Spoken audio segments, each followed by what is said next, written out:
The spooky Matheran Escapade, an AI adaptation of a short story, The Ancient Graveyard, from the book On My Way by Renuka Laungani. Alright, get ready for a travel story that takes a pretty wild turn. I'm talking about the perfect weekend fun escapade that is to Matheran Hill station near Mumbai, India. Well, this time, let's just say that it gets a little spooky. Let me ask you something. Have you ever played a prank that just came back to haunt you? Okay, I'm talking about 6 college friends on what was supposed to be a fun weekend trip. The little prank turned into a night of genuine terror. Seriously. Okay, so let's set the scene. Like any great travel story, this one starts with a simple, awesome plan. You've got 6 friends, 6 college-going girls, Valentina, Shruti, Pinky, Tina, Aarti and Priya, getting fatigued with continuous grind of college, decided to escape for an outing on a weekend. Valentina in excitement said, "Yes, let's go to Matheran. Awesome scenery and exciting times awaits us girls. We are going to have a gala time." All the girls agreed and became excited to head for that perfect weekend trip. It was supposed to be a fun-filled weekend getaway, which turned into a night of frightful terror.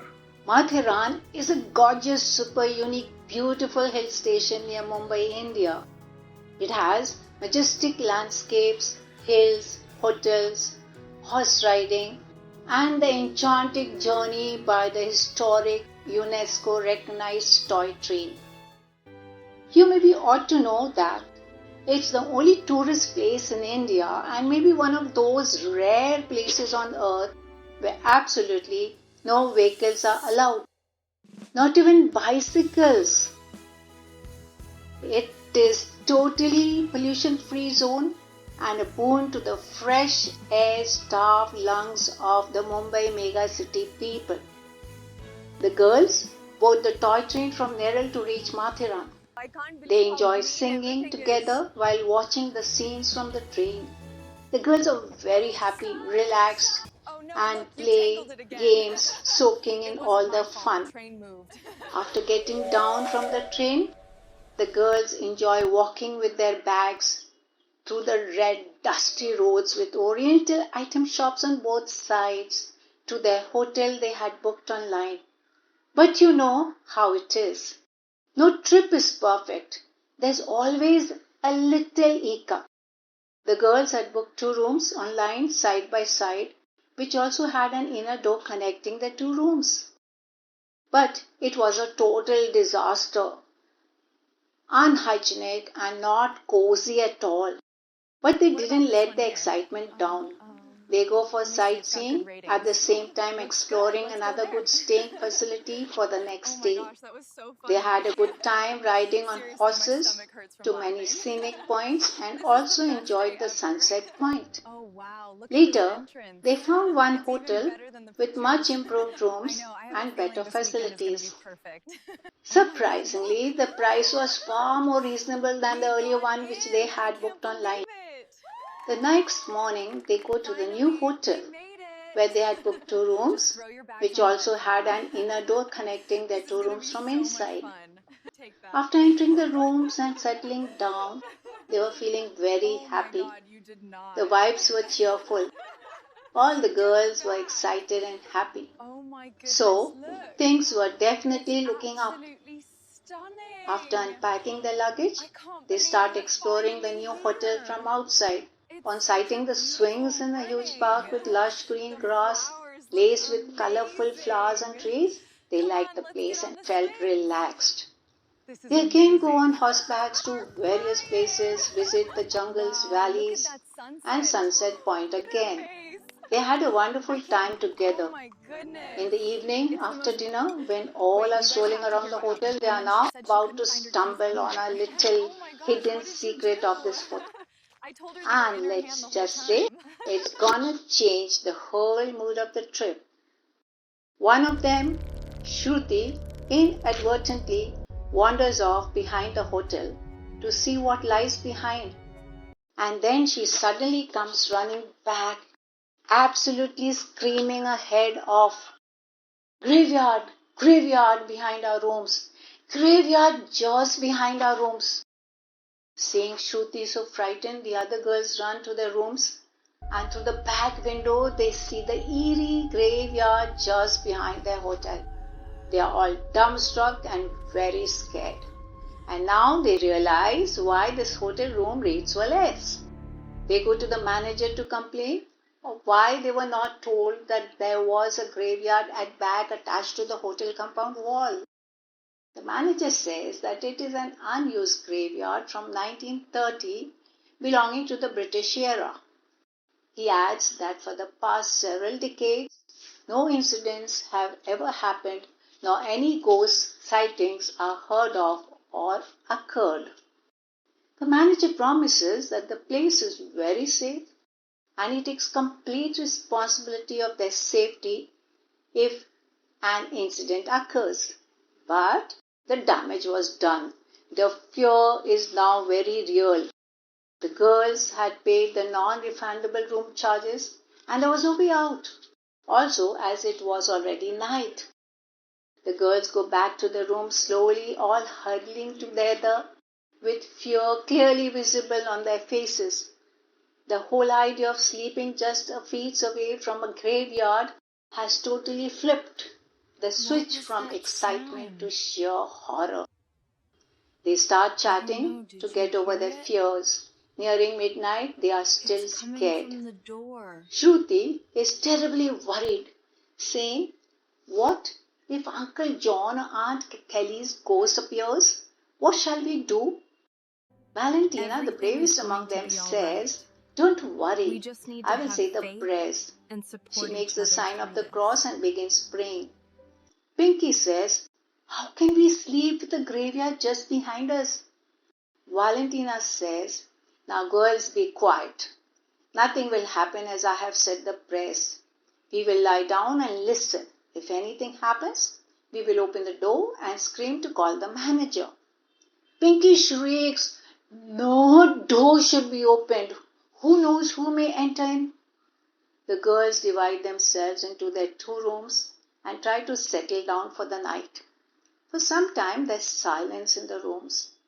All the girls are in bed and trying to sleep. It's midnight now, but no girl is able to sleep.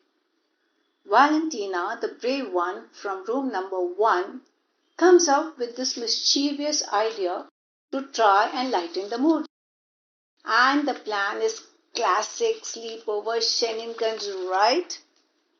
Creep out to the room number 2, give 3 spooky knocks, immediately come back and pretend to be asleep. Her roommates also join in for the fun. She gets up quietly, sneaks out into the passage, knocks at the door of the room number 2 thrice in a particular spooky style, bolts back and lies down in a bed pretending to be asleep. Classic. Simple, but it's going to work. The girls of the other room number 2, hearing the spooky 3 knocks, start jittering with fear. Shruti says, "It must be Uncle John's or Aunt Kelly's ghost." Tina, the little inquisitive one, says, "I will go and see who is there." The others stop her. So she shouts loudly from her bed itself, "Hello, who is it and what do you want?" But no answer, and all is quiet. In all this, the girls of room number 1 are giggling their heads off in their bed and enjoying the show. All is silent for some time. After some time, Valentina sneaks out again, gives the same super spooky 3 knocks on the door of room number 2, and returns to her bed quickly, covers herself and pretends to be asleep. The room number 2 girls are now totally freaked out. This time, mustering courage, Tina gets up, opens the door slightly, whilst the others are trembling with fear. She does not see anyone in the passage and quickly closes it. Tina decides to get in touch with the other room number 1 girls just in case they're playing a prank. She silently slides open the middle connecting door and finds everyone in room number 1 dead asleep and their main door also closed. Now she is hell scared, but musters some courage, telling her friends to huddle together and that things will get sorted out in the morning. Meanwhile, back in room number 1, the girls sit up and giggle a lot. What fun it was frightening the other girls with their super spooky 3 knocks. Mission accomplished. They have absolutely no idea what's about to happen. And this is where the story takes a turn. The pranksters are feeling pretty smug, pretty clever, but they are about to get a taste of their own medicine. Just as the room number 1 girls are finally quieting down, thinking the fun is over, they hear it. The exact same spooky 3 knocks, only this time it's on their door. And just like that, it's not a game anymore. Instant panic. The room number 1 girls are now in panic. They immediately sit up and look at each other. Who did that same spooky 3 knocks on our door? Valentina gets up and creeps to the door and yanks it open. The long hallway passage is totally empty. She then checks open the connecting door to the other room but finds the other girls huddled to each other on one bed and looking asleep. Now, a horrifying thought hits Valentina. If it wasn't their friends, then who was it? She and all her gang girls are now shivering with fear. They also huddle to each other on one bed and somehow pass the night. As you can imagine, now no girl sleeps well throughout the night, just waiting for the sun to come up. First thing in the morning, they all march straight to the manager and tell him about the 3 spooky knocks on their doors repeatedly. The manager tells that all the hotel doors were closed and no one entered the hotel at night. You all must be hallucinating in fear. The girls look at each other. Then Valentina, who is still tensed, spills out the beans, saying she had played the prank on room number 2 girls. Hearing this, all the girls were relieved and the manager also started laughing. But Valentina is still tormented with that one question which is freaking her out and asks, but who knocked on our door? There was just no logical explanation.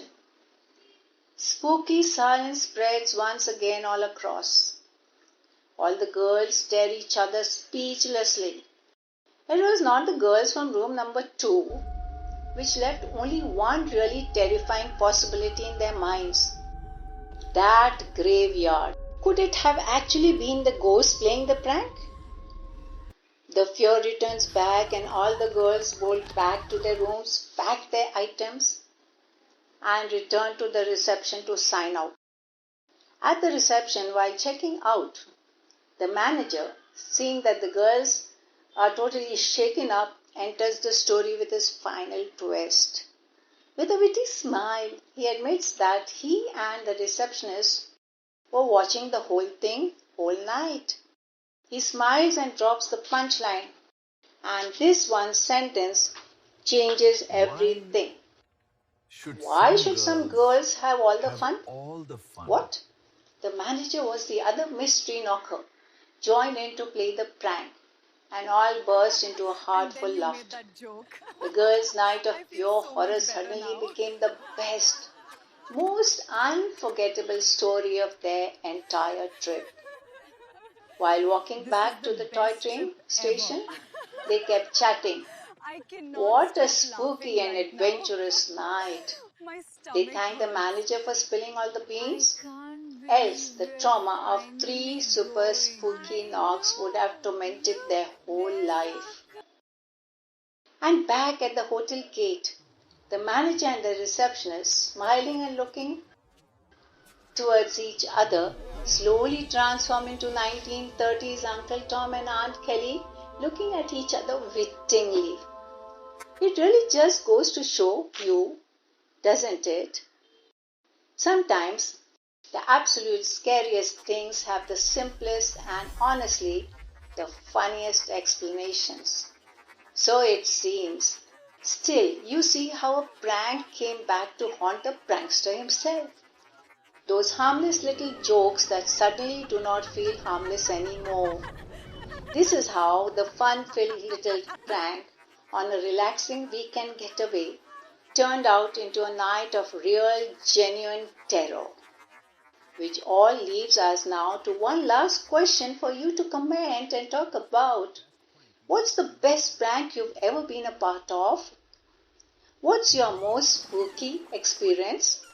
Let me know in the comment section.